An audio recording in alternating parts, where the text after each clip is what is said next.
Praise Lord, जय मसीह की। मैं स्टैनली मैकवान, मेरे YouTube channel Hindi Gujarati Bible study में आपका स्वागत है। मेरे चैनल को आज अभी इसी वक्त आप सब्सक्राइब कर लीजिए और परमेश्वर के ज्ञान में आप बढ़ते जाओ। क्या आपको किसी चीज़ की ज़रूरत है? क्या आपके पास आपके खुद का घर नहीं और आपको अपने खुद का घर चाहिए? क्या आप उसके लिए प्रार्थना कर रहे हो?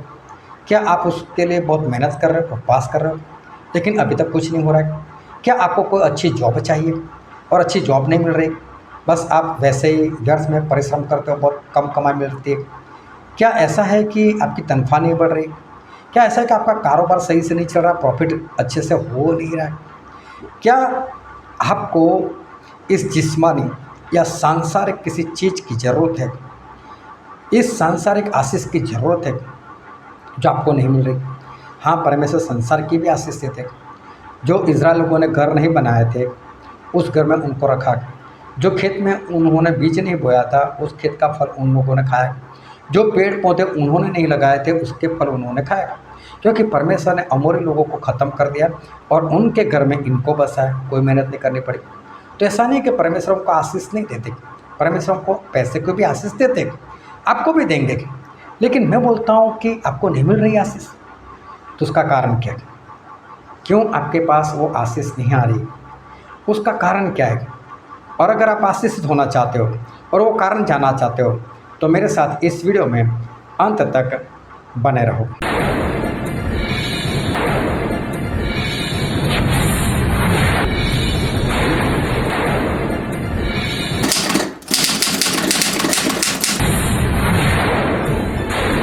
यहोशू मूसा के मरने के बाद इज़राइल के अगुवे बने और मूसा की जगह पर परमेश्वर ने यहोशू को ठहराया और यहोशू को बोला कि इनको विश्राम के देश में पहुंचा दो। और यहोशू ने इन लोगों को विश्राम के देश में पहुंचा दिया। लेकिन जितना मैं बोलता हूँ इतनी आसानी से सारे काम नहीं हुए। जब यहोशू उनको लेकर गए, तब रास्ते में पहले तो यरदन नदी आ गई। उस वक्त बरसात का मौसम था और बरसात के मौसम की वजह से, बहुत बरसात होने की वजह से जो यरदन नदी थी वो बहुत बह रही थी। और यरदन नदी, उसका पानी बहुत था, दोनों किनारे के ऊपर से जा रहा था और उसको क्रॉस करना नामुमकिन बात थी। और तब यहोशू को परमेश्वर ने जो बताया वैसा करने से वो यरदन नदी वो दो भाग में बट गई और सभी लोग उस पार निकल गए। जब उस पार निकल गए तो एक मुसीबत और बड़ी आ पड़ी थी कि वहाँ पर एक बड़ा शहर था, यरीहो। और उसकी शहर बना, उसका जो कोट था, उसकी जो दीवार थी, वो इतनी चौड़ी थी और इतनी ऊंची थी कि उसको तोड़ना उस वक्त किसी भी मशीन के लिए नामुमकिन था। लेकिन परमेश्वर ने उसको भी तोड़ दिया और यहोशू के जरिए इन लोगों को विजय दिलाया। लेकिन जब यरीहो के अंदर जाना था और एक पहली लड़ाई लड़नी थी और शहर पना बहुत बड़ी थी और कोई भी उसको तोड़ नहीं पा सकता था, तब यहोशू ने परमेश्वर से प्रार्थना की। तो परमेश्वर ने यहोशू को एक बात बताई कि यहोशू एक काम करना है, आप लोगों को हर रोज़ इस शहर बना के चारों ओर और यरीहो जो शहर उसके चारों ओर एक बार चक्कर लगाकर बैठ जाना है। 6 दिन तक ऐसा करना है और 7वें दिन 7 बार चक्कर लगाना है। 7वें दिन 7 बार चक्कर लगाने के बाद एक काम करना है कि आप लोगों को ऐसा काम करना है कि जोरों से तुरही की आवाज़ करनी है, चिल्लाना है। और जैसे आप चिल्लाओगे, तुरही की आवाज़ करोगे, तो वो जो शहर बना है वो जैसी है वैसी की वैसी गिर जाएगी और फिर आप अंदर घुस कर सभी को मार देना। लेकिन एक बात का ख्याल रखना कि वहाँ पर आपको अगर सोना मिले, चांदी मिले, महंगे कपड़े मिले, लोहा मिले, पित्तल में जितना भी मिले, वो सब कुछ आपको परमेश्वर को दे देना है। उनमें से एक भी चीज़ आपको अपने पास नहीं रखनी, सब कुछ परमेश्वर को देना है। तो यहोशू ने बोला कोई बात नहीं, परमेश्वर हम ऐसा ही करते। 6 दिन एक एक चक्कर लगाकर 6 दिन पूरे कर दे, 7वें दिन 7 चक्कर लगा दिया। अभी बस इनको चिल्लाना था, तुरही फूकनी थी। लेकिन तभी यहोशू ने बोला चुप रहो, कोई काम अभी नहीं, जो बात मैं बताता हूँ उसको याद करो। और यहोशू सभी को बोलते हैं देखो, अभी हम जैसे ही चिल्लाएंगे ये शहर पहना तो गिर जाएगी, हम लोग अंदर जाएंगे, सभी को खत्म कर देंगे। परमेश्वर ने उन सभी को हमारे हाथ में कर दिया, ये बात भी पक्की है। लेकिन साथ में परमेश्वर ने जो बोला है उसको याद रखो। परमेश्वर ने बोला यहाँ से लोहा, पित्तल, चांदी, सोना, कपड़ा, जो कुछ मिले, जितना भी मिले, सब कुछ परमेश्वर को देना है। 100% परमेश्वर को देना है। अभी क्या हुआ ये सभी लोग जो है उन लोगों ने सुना कि ऐसा ही करेंगे, और सभी लोग अंदर घुस गए। सभी लोगों ने आवाज़ लगाई, शहर पे ना गिर गए, सभी लोग अंदर घुस गए, सभी लोगों ने लड़ाई लड़ी और यरीहो को मार दिया, सभी को खत्म कर दिया। और वहाँ पर एक इंसान था जिसका नाम था आकान। अभी आकान जो था वो लड़ाई करते करते सभी को मारते मारते जब उसकी निगाहें पड़ी होगी तो कुछ सोना चांदी मिला, कुछ कपड़ा मिला। और आकान ने चारों ओर देखा होगा, कोई नहीं देख रहा है। और कोई नहीं देख रहा है तो यहोशू तो बोला है कि सभी जो कुछ मिले आज वो तो परमेश्वर को देना है, लेकिन कोई देख ही नहीं रहा है, तो चलो अपने पास रख लो। कौन देखने वाला है, अपने पास रख लो। और अपने पास रखने से क्या होने वाला है, मैं मेहनत कर रहा हूँ, मैं इतनी लड़ाई लड़ता हूँ, और फिर ये भी परमेश्वर को दे देना है, छोड़ो नहीं देना है। उसने क्या किया, चुपके से लेकर गया, अपने तंबू की ज़मीन में सब कुछ गाड़ कर उसको अच्छे से रख दिया। अभी दूसरे दिन आई के सामने लड़ाई करने के लिए जाना था। अभी आई नाम का एक शहर था जो छोटा था, जो भेद लेने के लिए गए थे उन्होंने यहोशू को बोला, यहोशू बहुत छोटा शहर है, 2000 लोग लड़ाई करने के लिए जाए, और अगर ज़्यादा भेजना चाहता है 3000 बस, उससे ज़्यादा नहीं जाना चाहिए, छोटा है, हम आसानी से विजय प्राप्त कर कराएंगे। सभी लोग जोश में भी थे, लेकिन उस दिन ऐसा 36 लोग मर गए।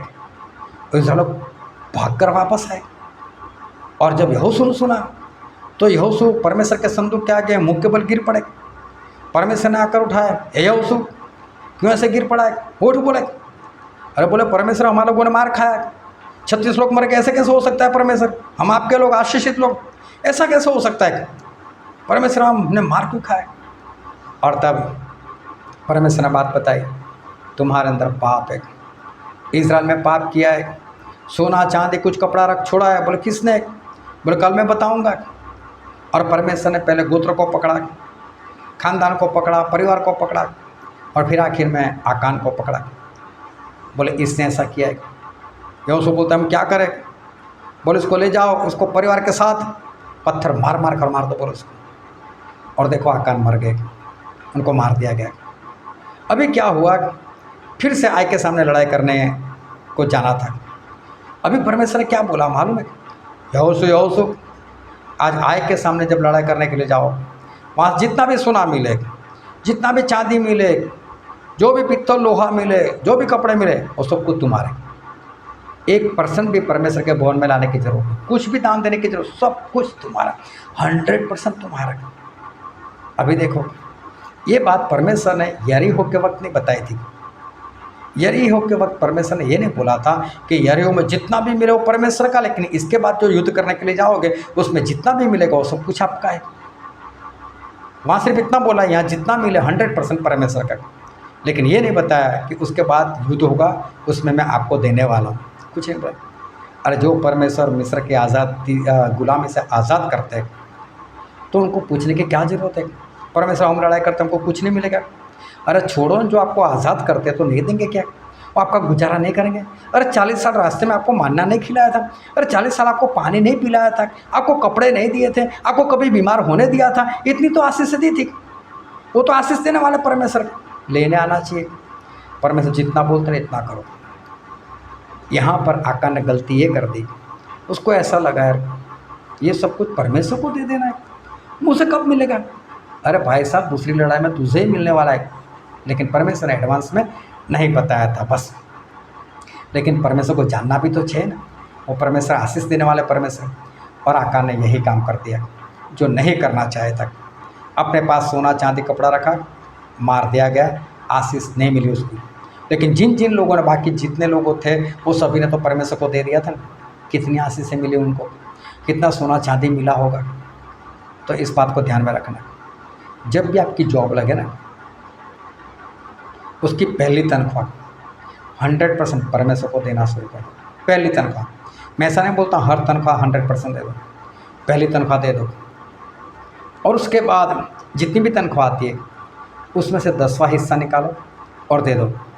क्योंकि लेवी उसका 27वां अध्याय और वचन 30, वहाँ पर ऐसा लिखा है कि इस धरती से जो कुछ पैदा होता है, आप जो कुछ कमाई करते हो, उसका 10वां हिस्सा यहोवा का है और यहोवा के लिए पवित्र है।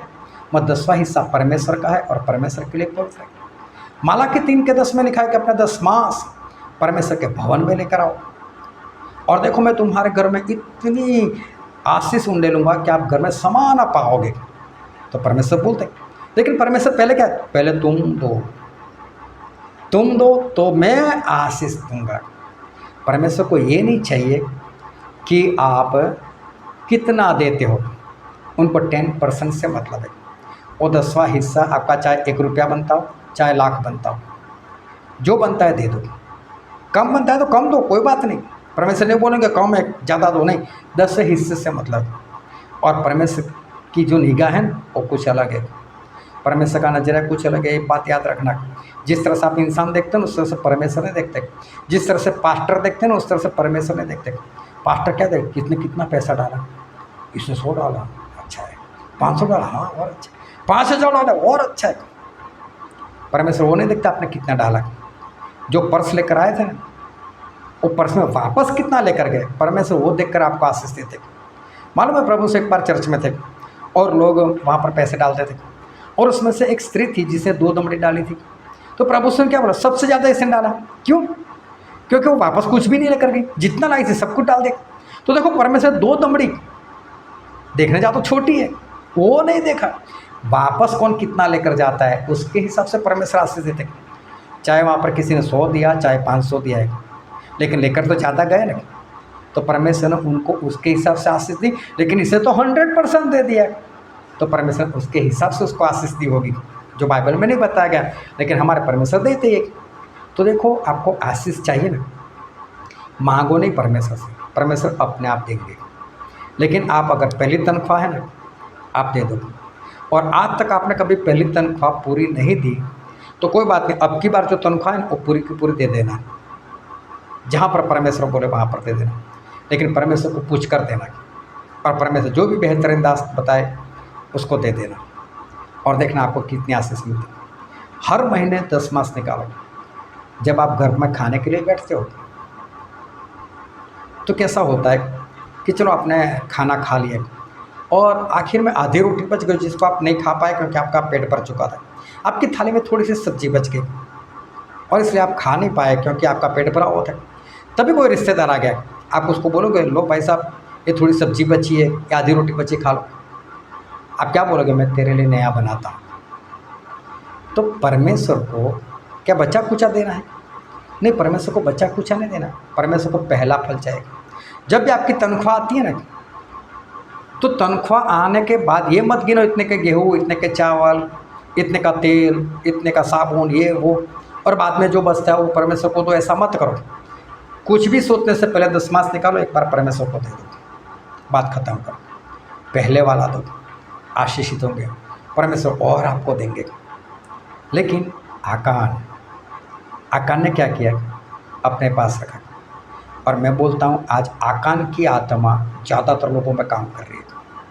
आकान की आत्मा, और आकान की आत्मा काम कर रही है। आकान को वही दिखाई देता था, हाथ में क्या है, मुझे क्या मिला, उससे वो नहीं देखा कि परमेश्वर के हाथ में कितना था, उन्होंने उसके लिए कितना रखा था, वो नहीं देखा। उसको तो ये देखा मुझे कितना परमेश्वर के पास लेकर जाना है।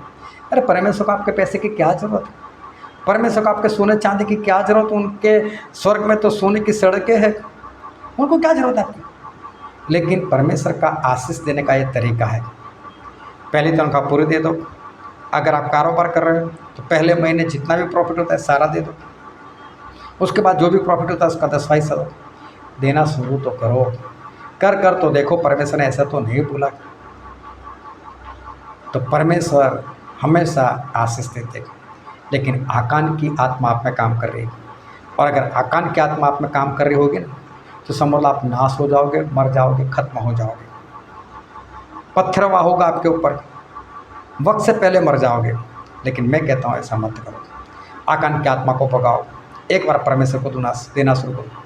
और भजन संहिता में ऐसा लिखा है, परमेश्वर बोलते हैं कि परमेश्वर का वचन कहता है कि तू अपनी मुट्ठी खोलकर लोगों को देता है, और परमेश्वर की मुट्ठी बंद है, और जब खोलते ऐसे देते तब लोगों को मिलता है।